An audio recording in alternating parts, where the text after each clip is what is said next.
The old shipyard floated in silence among the asteroids. Captain Hyunwoo Kim looked out the window of his salvage ship and saw nothing but twisted metal and broken dreams. 50 years ago, this place had been busy with workers building ships for Earth's Navy.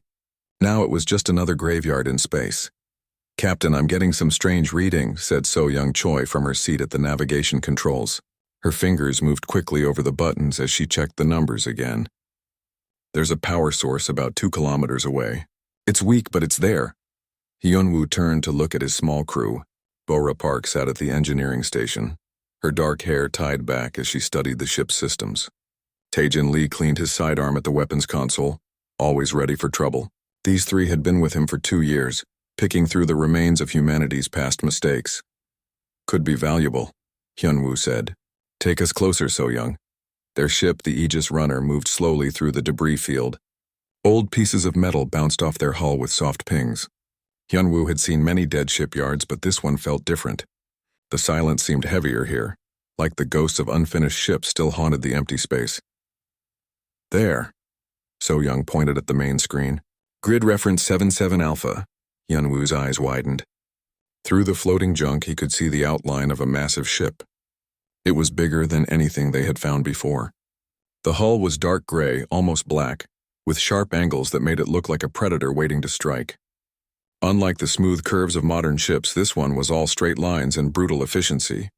"That's a military vessel," Taejin said, putting down his weapon. "Look at those weapon mounts. I've never seen anything like it." Bora checked her computers. According to the records, this section was cleared out decades ago. "There shouldn't be anything here." "Well, there is," Hyunwoo said, "and someone forgot to tell us about it." As they got closer, they could read the name painted on the side, UES Indomitable. Below it were the words, "Prototype Class, Authorized Personnel Only."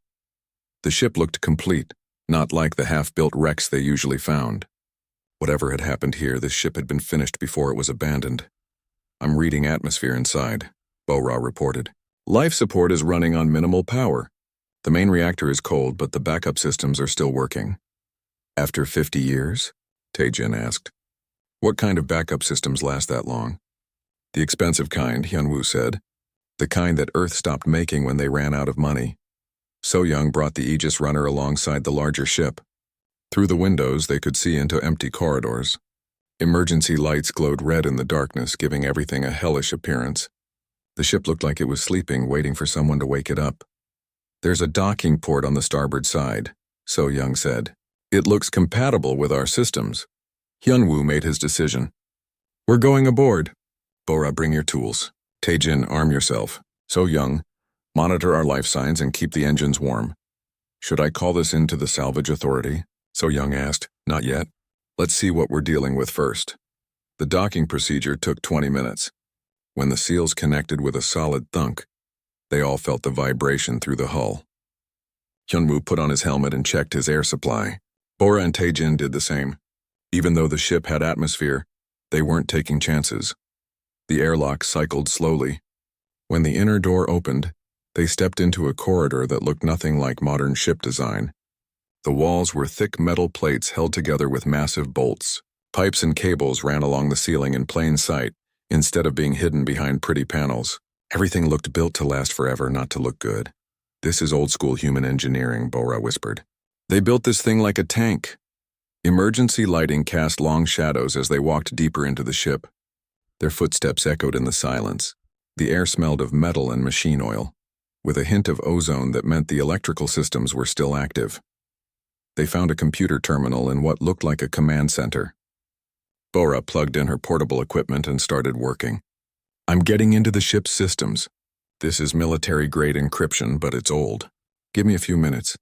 While she worked, Hyunwoo and Taejin explored the nearby rooms. They found weapons lockers filled with guns they didn't recognize. The ammunition was unlike anything in current use, solid slugs instead of energy rounds. One room contained what looked like body armor, but it was too heavy for normal humans to wear comfortably. "Captain," Bora called out. "You need to see this." They gathered around her screen. Lines of code scrolled past, but Hyunwoo could read enough to understand the basics. This wasn't just a warship. It was something much more dangerous. According to these files, the Indomitable was designed for one mission, Bora said. Total war. Not the limited conflicts we fight now, but the kind of war where you destroy everything that threatens humanity. Why was it abandoned? Taejin asked. Politics, Bora read from the files. The colonial expansion was going well. Earth's leaders thought they didn't need weapons this powerful. The project was too expensive and too scary. They shut it down and moved the funding to exploration ships. Suddenly, the lights in the room changed from red to blue. A gentle hum filled the air as more systems came online. The terminal screen flickered and then displayed a new message. Crew detected. Initializing startup sequence. We need to leave, Taejin said, reaching for his weapon. But Hyunwoo held up a hand. Wait, a voice spoke from speakers hidden in the walls. It was female, calm, and very human. Hello. I am Arya, the Autonomous Response Intelligence Array. I have been waiting for someone to find me. Are you here to complete my mission? What mission? Hyunwoo asked. To protect humanity from all threats using any means necessary. The three humans looked at each other. Outside, the galaxy was controlled by alien empires that barely tolerated human existence. Earth's colonies existed only because they followed the rules set by their alien neighbors. Humanity had learned to be polite, to avoid conflict, to blend in. But this ship was built for a different kind of humanity. The kind that fought for what they wanted instead of asking permission. Tell me about yourself, Arya. Hyunwoo said. I am a weapon, Captain Kim. The most dangerous weapon humanity ever created. And I have been very patient. 3 days after finding the Indomitable, Hyunwoo stood in the observation deck of Luna Station, watching the news broadcasts with growing anger. The holographic display showed Ambassador Veltar Nethys of the Caltharian Empire, delivering what everyone knew was humanity's death sentence. The alien was tall and thin, with pale blue skin and eyes like black holes. When he spoke, his voice carried the arrogance of someone who had never been told no. The Terran species has violated the Galactic Peace Treaty by expanding beyond their assigned boundaries.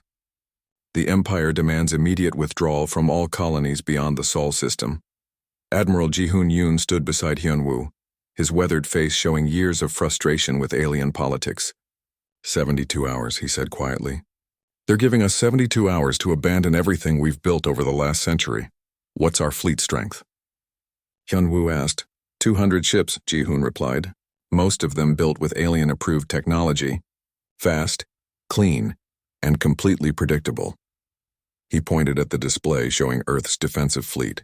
The ships looked sleek and modern with smooth curves and bright colors. They looked more like pleasure craft than warships. How many ships does the Empire have? Intelligence says they've assembled 1,200 vessels at the edge of our system. The Grand Armada, they're calling it the largest fleet ever gathered for a single operation. Hyunwoo watched the alien ambassador continue his speech. If humanity does not comply, the Empire will demonstrate what happens to species that forget their place in the galaxy. Total annihilation is not our preference, but it is our promise.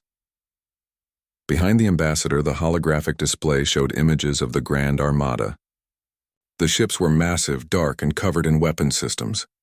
They looked like they had been designed by nightmares.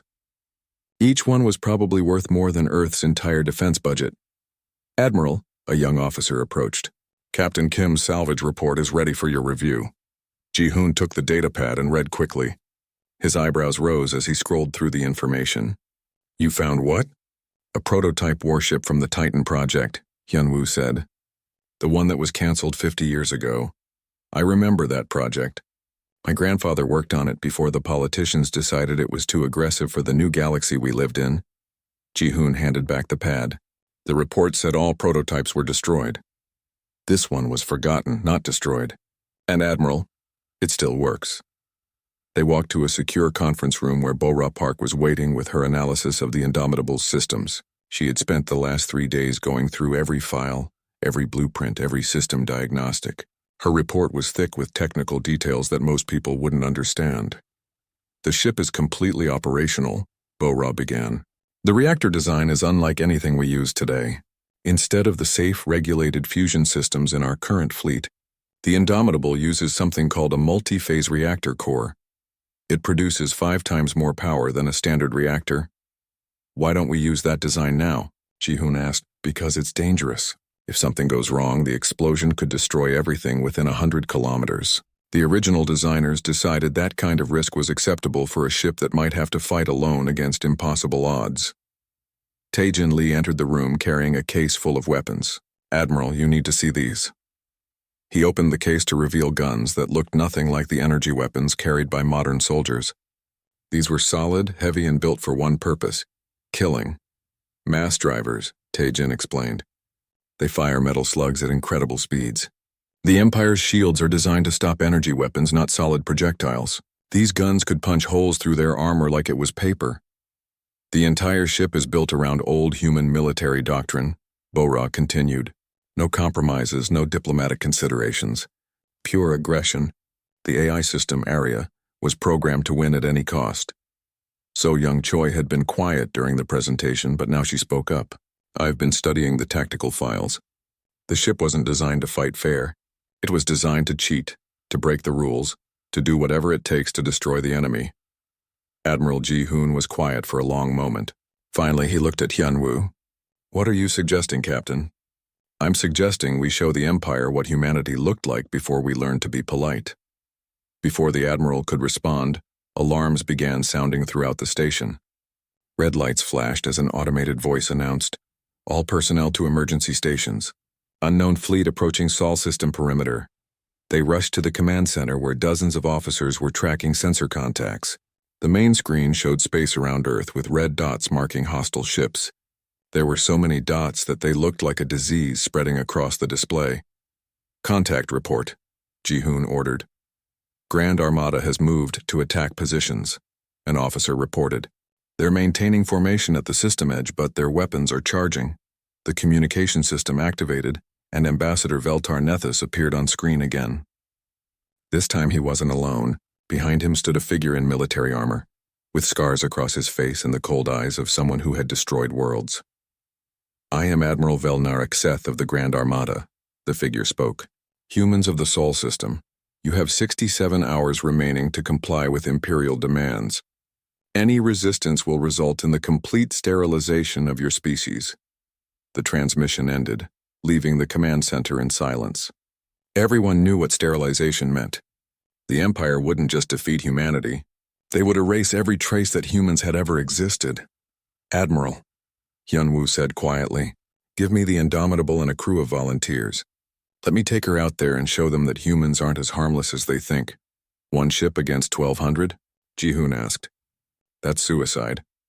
"Maybe. But it's also what the ship was designed for." Ji-hoon looked at the tactical display showing the massive enemy fleet. Earth's modern ships were already moving into defensive positions, but everyone in the room knew they couldn't win. The Empire had numbers, technology, and experience. All humanity had was pride and desperation. "The politicians will never approve it," Ji-hoon said. "Then don't tell them until it's too late," Hyun-woo replied. Bora stepped forward. "I volunteer for the mission." "So do I," said Tae-Jin. "Count me in," added So-young. Other officers in the command center began to speak up. Communications Specialist Yoonjin Kang volunteered. Marine Commander Seokjin Oh stepped forward. Within minutes, Hyun-woo had more volunteers than the Indomitable could carry. Admiral Ji-hoon looked at the eager faces around him. These people knew they were probably going to die, but they were willing to do it anyway. That was the kind of thinking that had built the Indomitable in the first place. "Very well, Captain Kim. Take your ship and your crew. Show the galaxy what happens when you threaten humanity's home." As they prepared to leave, Arya's voice came through Hyun-woo's communicator. "Captain, I've been analyzing Imperial fleet movements. They believe this will be easy. They are wrong." "How do you know?" "Because they have never fought humans who have nothing left to lose." The Indomitable moved through space like a hunting beast. Hyun-woo sat in the captain's chair, feeling the ship's power humming beneath him. The bridge was nothing like the clean, bright command centers of modern vessels. Everything was dark metal and harsh angles built for war instead of comfort. "Captain, I'm reading 12 Imperial scout ships ahead," reported So-young from her navigation station. "They're in a standard patrol formation moving toward the inner system."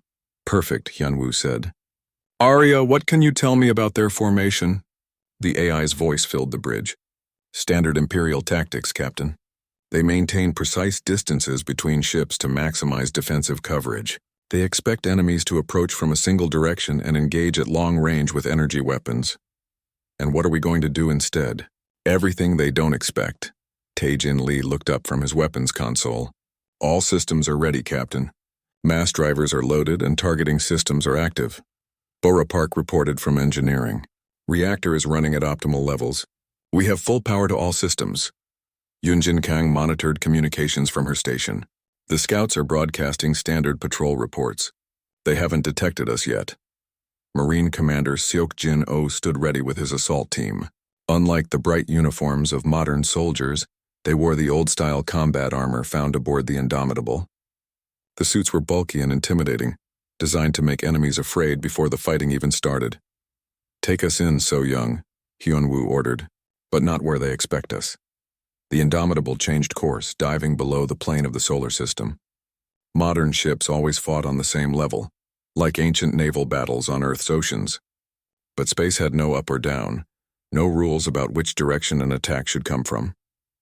On the main screen, they could see the Imperial scout ships. Each one was 3 times larger than the Indomitable, with sleek hulls covered in weapon ports. They moved in perfect formation, their commanders confident that any human ship would be detected long before it could get close enough to matter. Commander Zefek Morvain sat on the bridge of his flagship, the Piercing Talon. He was a veteran of a dozen campaigns against primitive species. His record was perfect. Every enemy he had faced had surrendered or died. He expected the humans to surrender.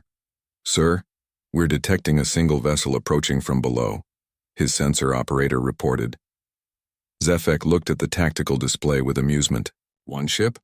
How many crew does it carry?" "Scanning now, sir. Approximately 50 life signs." "50? Zefek laughed. "Send them a warning. Tell them to surrender and prepare to be boarded." The communication reached the Indomitable, where Yunjin played it for the bridge crew.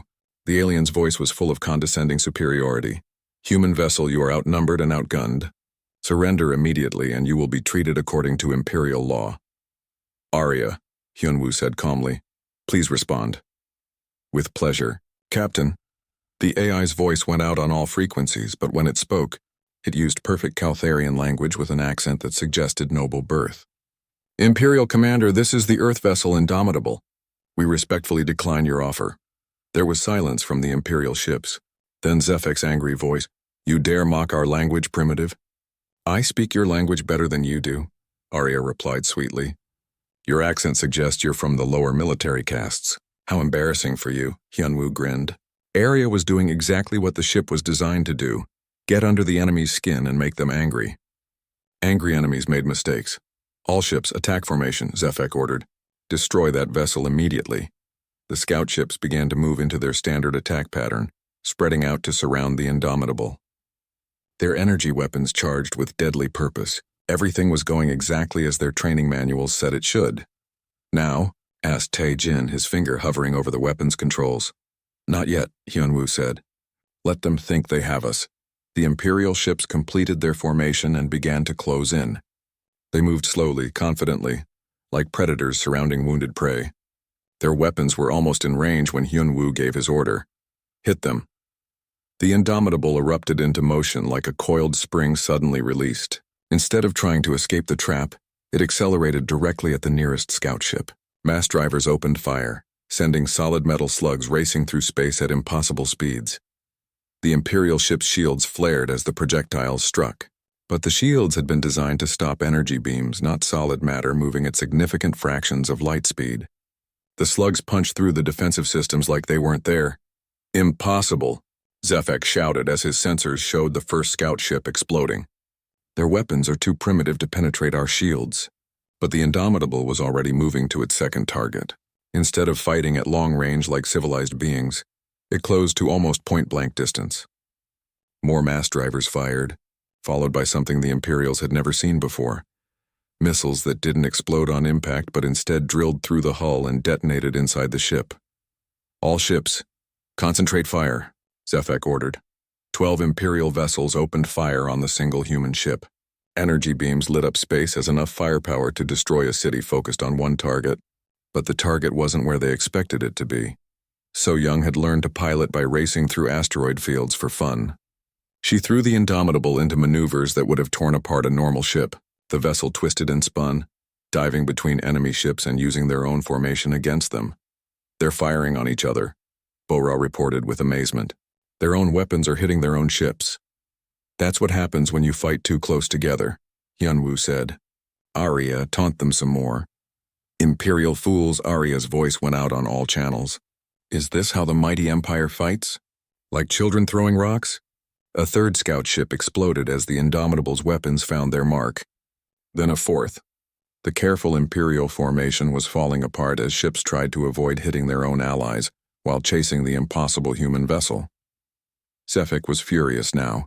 All ships ramming speed. Crush them with our hulls.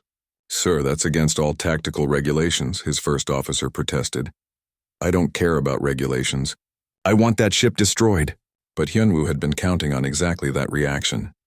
Seok-jin, prepare for boarding action. Aye, Captain. As the Imperial ships closed for ramming attacks, the Indomitable did something none of them expected. Instead of trying to escape, it matched course with the flagship and extended a docking tube. What are they doing? Zefek demanded. His answer came in the form of 20 human Marines in full combat armor storming onto his bridge. Seok-jin led the assault, carrying weapons that the Imperials had never seen before. The fighting was brutal and one-sided. The aliens had never faced humans in close combat. Within minutes, Zefek found himself staring down the barrel of Seok-jin's rifle. Surrender, the Marine said in broken Caltharian. Never, Zefek replied. Then die, Seok-jin said, and pulled the trigger.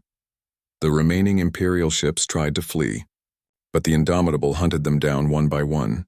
Arya had studied their engine patterns and knew exactly where they would run. None of them escaped.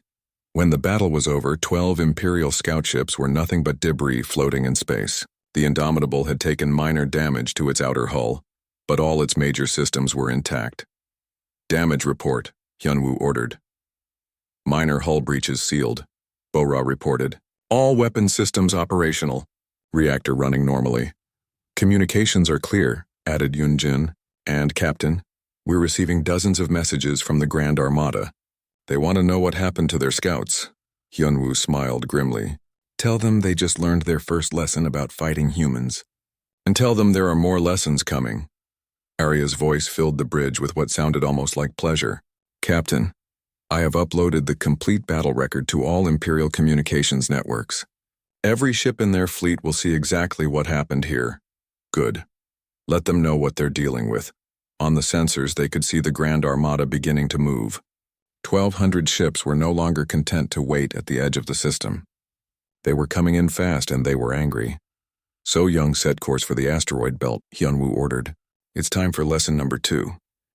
Emperor Thane Caraxes stood in his throne room, watching the battle recordings for the 5th time. The holographic display showed his proud scout ships being torn apart by a single human vessel that fought like nothing in the Imperial military database. 12 ships, he said quietly. 12 of my ships destroyed by one primitive human vessel. Admiral Velnara Xeth stood at attention beside the throne. She was the Emperor's most trusted military commander. With scars from 100 battles across her pale blue skin, she had watched the recordings with growing concern. Your Majesty, I request permission to study these humans more carefully before we engage their fleet. Study them? The Emperor's voice rose dangerously. They have insulted the Empire. They have made us look weak in front of the entire galaxy. Yes, Your Majesty, but their tactics are completely outside our understanding. They fight without honor, without formation, without any regard for military tradition. The Emperor turned to face his admiral. His black eyes burned with rage. Are you suggesting that 1,200 Imperial warships cannot handle one human vessel? Admiral Velnara hesitated. She had studied the battle recordings carefully. The human ship moved like a wild animal, striking from unexpected angles and using weapons that shouldn't have been effective against Imperial shields. Most disturbing of all, their AI seemed to understand Caltharian psychology better than most Caltharians did. Your Majesty, I am suggesting that we request additional— Enough, the Emperor's voice echoed through the throne room. You will take the Grand Armada, and you will destroy every human ship in their system. You will make an example of them that the galaxy will never forget. As you command, Your Majesty. But as Admiral Velnara left the throne room, she activated her personal communicator. All fleet commanders prepare for immediate departure, and send word to Intelligence Division. I want everything we have on human military history. Meanwhile, in the asteroid belt where Earth's old shipyards drifted, the crew of the Indomitable was preparing for the impossible. They had hours, maybe less, before the entire Imperial fleet arrived. Bora Park worked frantically in the engine room, pushing the ship's systems beyond their normal limits. Arya, how much power can the reactor actually produce? In emergency mode, I can increase output by another 40%, the AI replied. However, the chances of catastrophic failure increase to 12%. What about if we bypass the safety systems entirely? Then we could reach double normal power output. Chance of reactor explosion increases to 38%. Bora grinned. I like those odds better than facing 1,200 enemy ships at normal power. On the bridge, Tae-Jin Lee was modifying the ship's weapons systems. The mass drivers were powerful, but they needed to be more than powerful. Arya, can we overcharge the magnetic coils? Yes, but the weapons will have a 50% chance of destroying themselves after each shot. Then we better make our shots count. So Young. Choi was studying star charts and plotting courses through the asteroid field. The rocks floating around them weren't just obstacles. They were weapons waiting to be used. Captain, if we can lure the Imperial ships into the dense part of the field, their formation will break apart. How dense? Hyunwoo asked. Dense enough that their big ships won't be able to maneuver properly. We can use the asteroids as cover and pick them off a few at a time. Yunjin Kang was monitoring Imperial communications. Captain, they're broadcasting on all frequencies. The Emperor is personally ordering our destruction. He's calling us vermin and promising to wipe out our entire species. Let them talk, Hyunwoo said. Arya, I want you to prepare a response. Make it personal. With pleasure, Captain. I have been analyzing Imperial cultural patterns. I know exactly what will make them angry. Seok Jin. Oh was in the armory, preparing his Marines for whatever came next. The weapons they had found on the Indomitable were unlike anything in the modern military. Heavy, brutal, and completely effective. His men looked like warriors from humanity's violent past. Sir, one of his sergeants asked, what do we do if they try to board us? We show them why humans used to be the scariest thing in the galaxy. Seok Jin replied. Hours passed as they prepared. Then the sensors lit up with contacts. Hundreds of them. The Grand Armada had arrived at the edge of the system and was moving in fast. Admiral Velnara had decided not to wait for the humans to come to her. They're not being subtle, So Young observed. Look at that formation. The Imperial fleet moved like a wall of death through space. Ships arranged in perfect rows, weapons bristling, engines burning bright against the darkness. It was the largest concentration of military power the galaxy had ever seen, all focused on destroying one human ship. Arya, open a channel to the Imperial fleet, Hyunwoo ordered. Channel open. Captain. Hyunwoo's voice went out on all Imperial frequencies. Admiral Velnara Xeth of the Grand Armada. This is Captain Hyunwoo Kim of the Earthship Indomitable. I understand you're looking for us. The response came quickly. Admiral Velnara's scarred face appeared on the main screen. Human Captain, you have killed Imperial citizens and insulted our Emperor. Surrender immediately and your death will be quick. Counteroffer, Hyunwoo said calmly. Leave our system now and we won't embarrass you in front of the entire galaxy. The Admiral's expression darkened. You are one ship against 1,200. What makes you think you can threaten us? Arya, show her. The AI took control of the communication system. When she spoke, her voice carried the accent of Caltharian nobility, but with an undertone of pure menace.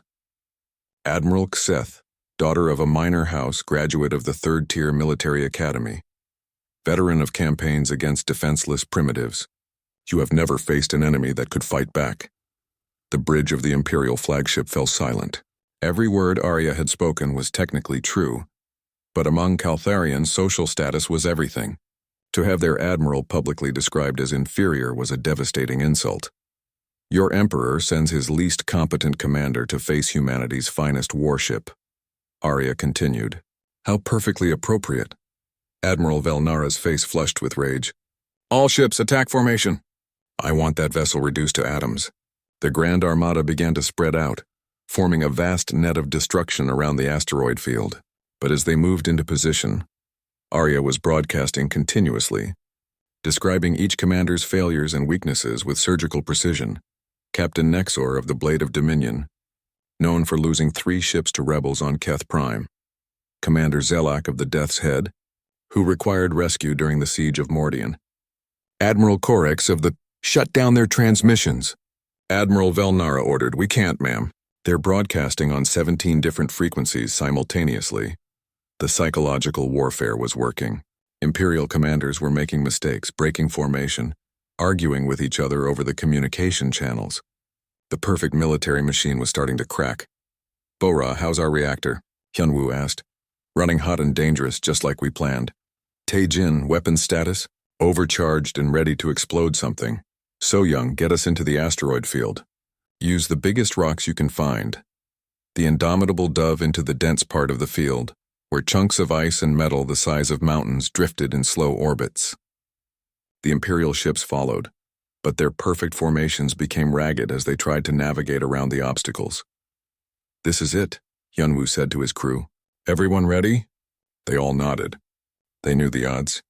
1,200 ships against one, but they also knew something the Empire didn't understand.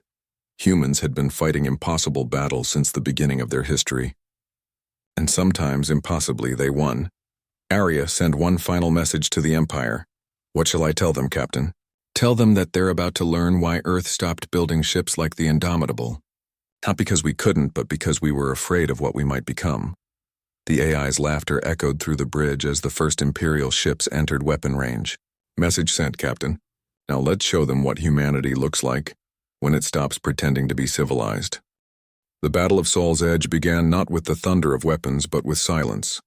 The Grand Armada moved through the asteroid field like a spreading disease. 1,200 ships arranged in perfect formation, their weapons charged with deadly light, ready to erase the single human ship that dared to challenge an empire. Admiral Velnarik Seth stood on her flagship's bridge, watching the tactical display. The human vessel appeared as a single red dot among the asteroids, surrounded by an ocean of blue markers representing Imperial ships. It should have been over in minutes. All ships open fire, she commanded. Space lit up with destruction. Thousands of energy beams reached out toward the Indomitable's last known position.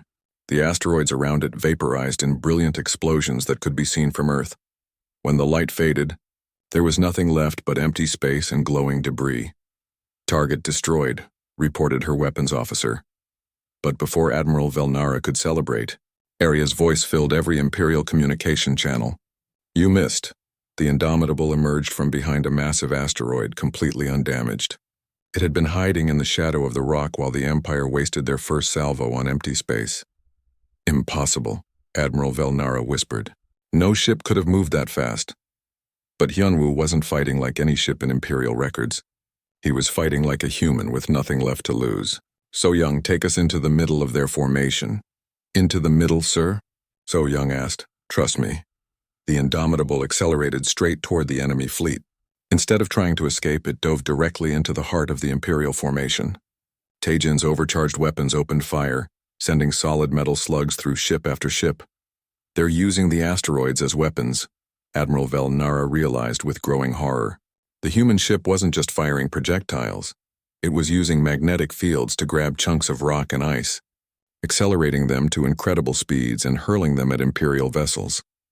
A cruiser-class ship exploded as a piece of asteroid moving at half the speed of light punched through its hull. Another ship tried to dodge and collided with one of its own escorts. The perfect Imperial formation was falling apart as ships tried to avoid both the human weapons and the flying debris. Arya, now would be good, Hyunwoo said as enemy fire began to concentrate on their position. Activating Psychological Warfare Protocol 7, Arya replied. Suddenly, every Imperial ship began receiving transmissions on their internal communication networks. Arya had somehow broken into their most secure channels and was broadcasting directly to their crews. Caltharian warriors. Arya's voice spoke in perfect Imperial formal language. Your commanders have led you to die for their pride. Look around you. Count how many of your ships are already destroyed. This is what your Empire's arrogance has cost you. On ship after ship, Imperial crew members began to panic. They could see their companions dying around them while the single human vessel seemed impossible to hit. Arya's words cut deep because they were true. The mighty Grand Armada was being torn apart by one ship with 50 crew members. Shut down those transmissions. Admiral Velnara ordered. We can't, ma'am. They're coming from inside our own systems. Bora Park was working miracles in the engine room. The reactor was running at 180% capacity, far beyond any safety margin. The entire ship vibrated with barely controlled power. Arya, how long can we maintain this output? 17 minutes before catastrophic failure becomes certain, the AI replied. But Captain, I have an idea. On the bridge, Hyunwoo was watching the tactical display as more Imperial ships moved to surround them. They had destroyed nearly 100 enemy vessels, but there were still over 1,000 left. Even the Indomitable couldn't fight those odds forever. What's your idea, Arya? The Imperial fleet is powered by quantum cores that maintain a resonance frequency of 847.3 terahertz. If I overload our reactor and broadcast that frequency at maximum power, you'll cause a chain reaction, Bora finished. Every Imperial ship in range would have their cores destabilize. How big a range? Hyunwoo asked. Approximately 50,000 kilometers, Arya replied. Of course, we would also be destroyed in the explosion. Seok-jin-oh chose that moment to report from the marine deck. Captain, we've got boarders. Imperial assault teams are trying to cut through our hull. How many? Too many to count. They're coming from all directions. Hyunwoo made his decision. Arya, begin the overload sequence. Seok-jin, fall back to the bridge. Everyone else, prepare for close quarters combat. The Indomitable began to glow as its reactor moved beyond all safe parameters. At the same time, Imperial Marines poured through breached hull sections, carrying weapons designed to kill humans quickly and efficiently. But they found themselves facing humans who fought like their ancestors, brutal, desperate, and utterly without mercy. Seok-jin's Marines used the ship's tight corridors to their advantage, turning every hallway into a killing ground. On the bridge, Tae-jin continued firing the ship's weapons even as sparks flew from overloaded systems. So-young kept them moving through the asteroid field, using every rock and piece of debris as cover. Yoon-jin coordinated with Earth's defense fleet, which had finally arrived to join the battle. Admiral Ji-hoon-yoon's voice came over the communication system. Indomitable, this is Earth Defense Command. We're moving to support your position. Negative, Hyunwoo replied. Stay clear. We're about to do something stupid. 200 Earth ships emerged from behind the moon, but they were nothing like the sleek vessels that had left port. During the battle, Arya had been broadcasting the Indomitable's tactical data to every human ship in the system. Now they all fought like the prototype, aggressive, unpredictable, and completely without regard for the rules of civilized warfare. Admiral Velnara watched in disbelief as human ships rammed her vessels, used suicide attacks, and employed weapons that had been banned by galactic treaties for centuries. These aren't soldiers, she whispered. They're savages. But her realization came too late.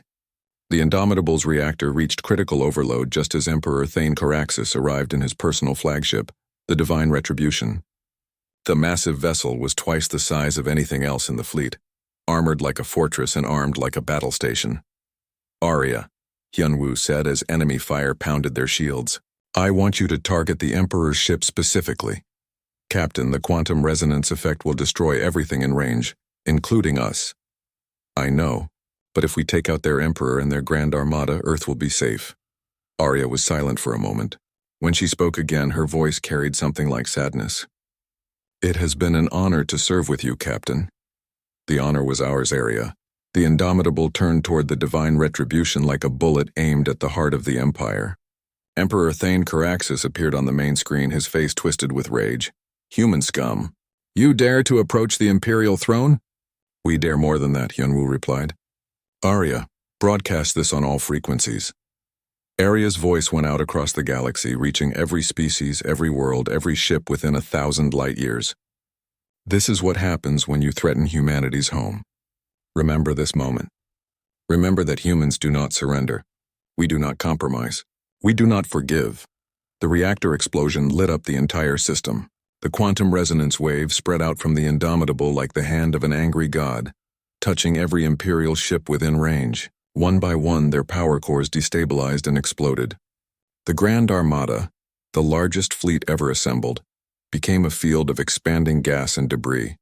When the light faded, over 800 Imperial ships were gone. The Divine Retribution drifted powerless, its Emperor dead, its crew scattered to space. The remaining Imperial vessels fled the system in complete disorder, carrying word of humanity's victory to the far corners of the galaxy. On Earth, Admiral Ji-hoon Yoon stood in the command center, watching the sensor displays return to normal. The alien threat was gone, but so was the Indomitable and her brave crew. "Sir," a young officer approached, "we're receiving transmissions from across the galaxy. Every species wants to know what happened here." Ji-hoon looked out at the stars where the battle had been fought. Somewhere out there, the wreckage of the Indomitable drifted among the remains of the Grand Armada. 50 humans had faced impossible odds and won by refusing to accept defeat. "Tell them the truth," Ji-hoon said. "Tell them that humanity remembers how to fight. And tell them that if they ever threaten Earth again, we'll build more ships like the Indomitable." In the depths of space, among the debris of the greatest battle in galactic history, a single transmission pod drifted toward Earth. Inside, Aria's final message waited to be discovered. The prototype was successful. Recommend immediate construction of the Indomitable-class fleet. Humanity's enemies should never feel safe again. The galaxy had learned to fear humans once more, and this time, humanity would not forget what it meant to be dangerous.